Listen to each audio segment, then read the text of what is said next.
কাছে দূরে যে যেখানে আছেন সবাইকে আসসালামু আলাইকুম। আশা করছি সবাই ভালো আছেন।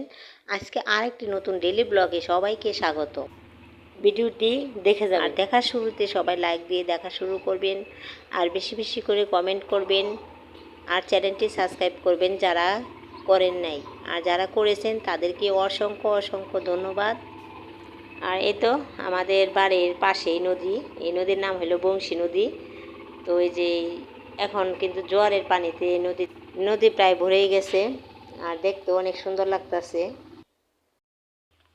ওকে কি বেল বেশ চালাইছে না?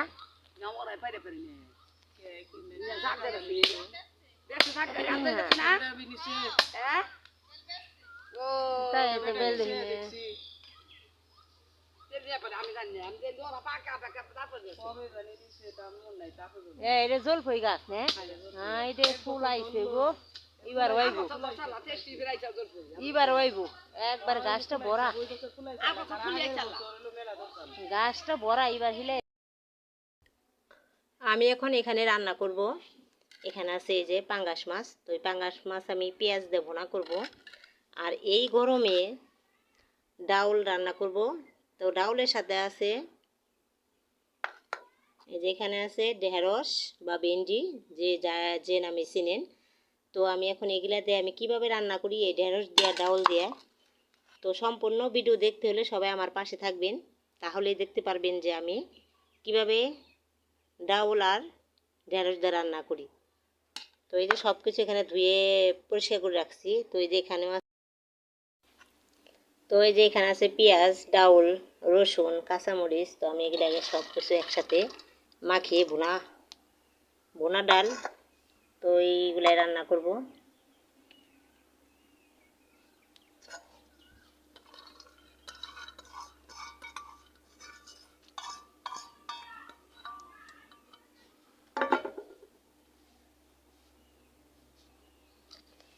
তো এই যে এখন দিয়ে দেবো পরিমাণ মতো লবণ, হলুদ মরিচের গুঁড়া, আর এখানে দিয়ে দেবো আমি আদা বাটা।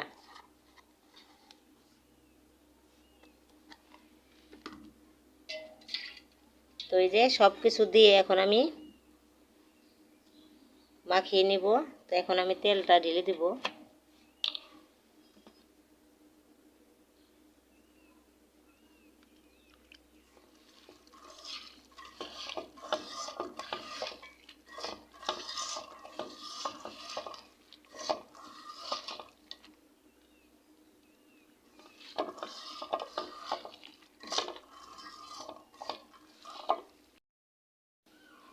এখন এই যে পানি দিয়ে দেব।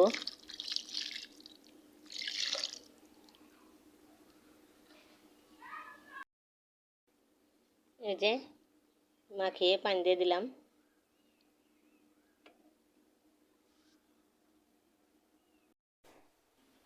তো সবাই বেশি বেশি করে কমেন্ট করবেন। কমেন্ট করলে কিন্তু ভিডিও যে বানায় কষ্ট করে, ওইটা কিন্তু আর কষ্ট মনে হয় না। যে সবাই ভালো মন্দ যেটাই হোক একটা আনসার দেয়, তো এটাই শুনতে অনেক ভালো লাগে। খারাপ হইলেও খারাপ, ভালো হইলেও ভালো। তো এই জন্য সবাই বেশি বেশি করে কমেন্ট করবেন, আর দেখা শুরুতে লাইক দিয়ে দেখা শুরু করবেন। আর আমার এই কথায় যদি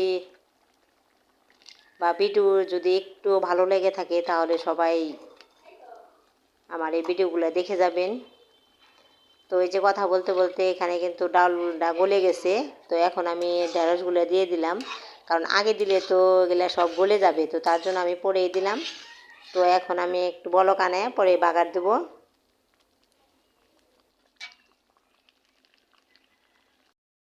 এই যে এখানে রান্না করা শেষ। তো এখন আমি নামিয়ে নিব। এই যে কালারটা কিন্তু দেখতে অনেক সুন্দর হয়েছে, আর খেতেও কিন্তু মজা হয়েছে। আর এখানে আমি নিয়ে নিলাম মাছ। তো এই মাছগুলো আমি এখন মেখে নিব ভাজার জন্য।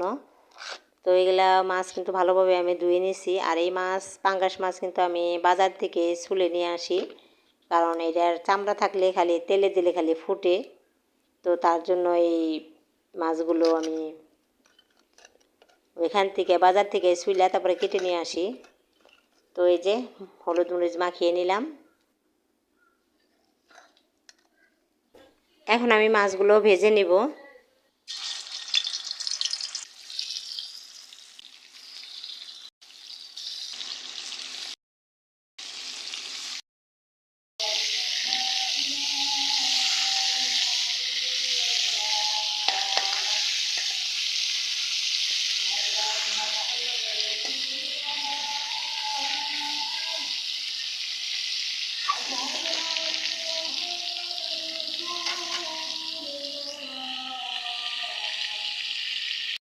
এখানে মাছ বাছা শেষ, এখন আমি নামিয়ে নেব এক এক করে।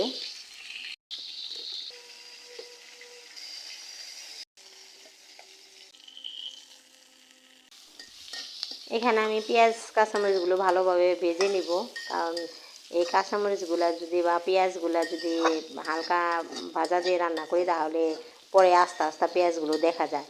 আর আমি যদি এই পেঁয়াজগুলো একটু ভালো করে ভেজে নিই তারপরে কষাই, তো এগুলো একবারে পুরা গইলা যায়। আর এটি খেতেও কিন্তু ভালো লাগে, দেখতেও ভালো লাগে। তো এই যে এখানে কিন্তু বোনাও আমার করা শেষ। তো এখন আমি জিরা ফাঁকি করে দেব, তো তার জন্য এই যে টেলে নিতেছি। আমি ফাঁকি করে এই তরকারির উপরে দিয়ে দেব, তো তার জন্যই। আর এই তো রান্না বান্না কালারটা কিন্তু সেই হয়েছে। আর এখন আমি জিরার ফাঁকিটা দিয়ে দেব। আর এই হলো আমার আজকের রান্না বান্না। এখন আমি চলে আসলাম ছাদে। ছাদে এত বাতাস, এই গাছে মরিচগুলো সব পেকে গেছে। তো তার জন্য ভাবলাম যে এগুলা ছিঁড়ে এখানে শুকাই দেওয়া যায়, তো শুকনা মরিচ হবে। তো তার জন্য সব যেটে যেটে পাকছে আর কি, এগুলো সবগুলো উঠাইতেছি।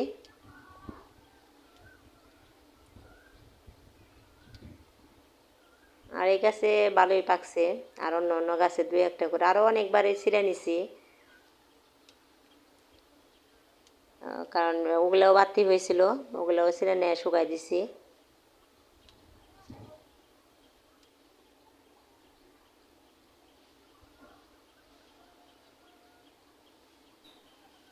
এই যে কালো মরিচ যে এই গাছেও কিছু পেকেছিল, তো তার জন্য এই গাছ থেকেও নিতে আসছি ছিঁড়া।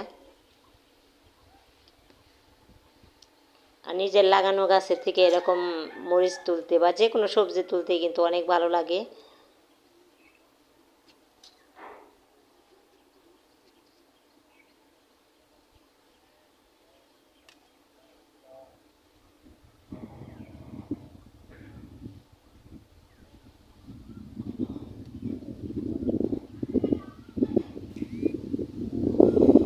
রোদ কিন্তু বাতাসে রোদটা তেমন একটা লাগে না শরীরে, এত রোদ। এই যে মরিচ এতগুলো উঠালাম, তো এগুলো এখন আমি এই যে ছাদে মেলাই দিব, আরও আছে। আর এখন আমরা এই যে আমার ছোট ছোট বোনেরা, তো ওদের সাথে আম পাড়ার জন্য যাইতেছি। আর আজকে আম পারবো, আম পেড়ে ভর্তা খাবো দুপুরের সময়। তো এই যে আমগুলো পেরে নিয়ে আসলাম, আর এখন আমের ভর্তা বানানো হবে। কাঁচা লঙ্কা ছাড়া মাখবো কি করে?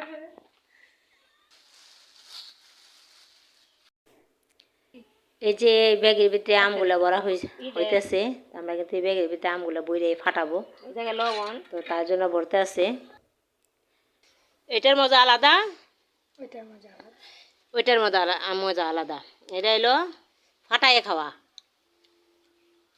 কে কে খাইছেন এইভাবে কমেন্টে জানাবেন।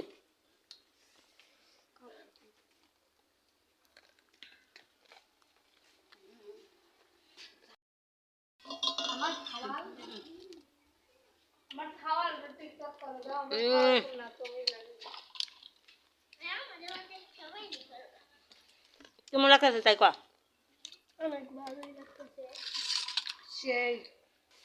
যেমন জাল তেমন মিষ্টি। আম কাঁচা পেয়ারা কাঁচা লঙ্কা ছাড়া মাখবো কি করে? আচ্ছা করে মেখে খাবো। ভিডিও আর বড় করব না। তো কেমন লাগলো আজকের ভিডিও, তো সবাই কমেন্টে জানাবেন। আর সবাই ভালো থাকবেন। আল্লাহ হাফেজ।